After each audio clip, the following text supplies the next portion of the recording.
மரமஞ்சள், நெரிஞ்சில், சீந்தில் சேர்ந்த இந்த டீயை வந்து நீங்கள் எடுத்துக்கும் போது பிசிஓடினால பாதிக்கப்பட்ட பெண்களுக்கு உடல் எடை குறையிறதையும் பார்க்கலாம். அதே மாதிரி வந்து கருமுட்டை கரெக்டான சமயத்தில் வெளியாகிறது, கருத்தரிக்கிறதுக்கான வாய்ப்புகளும் அதிகமாக இருக்கும். அதே மாதிரி உங்களுக்கு பீரியட்ஸ் வந்து கரெக்டாக வந்து அந்த டைமில் வர்றதுக்கான வாய்ப்புகள் நிறைய வந்து இருக்குது. ஸோ நிறைய பேர் நான் டேப்லெட் சாப்பிட்டு தான் பீரியட்ஸ் வர வைக்கிறேன் அப்படின்னு சொல்லக்கூடிய பெண்கள் இந்த 7 நாள் டீடாக்சிஃபிகேஷன் அதுக்கப்புறமா தொடர்ந்து இந்த டீ வகைகளை ஒரு 3 மாதம் வந்து கரெக்டாக எடுத்துக்கும் போதே அவங்களுடைய பீரியட்ஸ் வந்து நல்லா ரெகுலர் ஆகிறத பார்க்கலாம். அதே மாதிரி அவங்க ஸ்கின்னு வந்து நல்லா ஒரு க்ளோவோடு வந்து இருக்கும். ஸோ அதாவது சரியான தூக்கம் வந்து இருக்காது.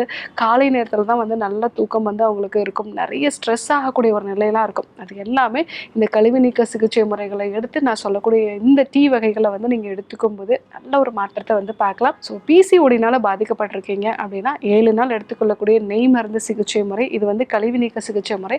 ஸோ அடுத்ததாக ஒரு 3 மாதம் நான் சொன்ன இந்த டீ வகைகள் இதை நீங்கள் ஃபாலோ பண்ணீங்க அப்படின்னா இயற்கையான முறையில் சீக்கிரமாக கருத்தரிச்சுக்கலாம்.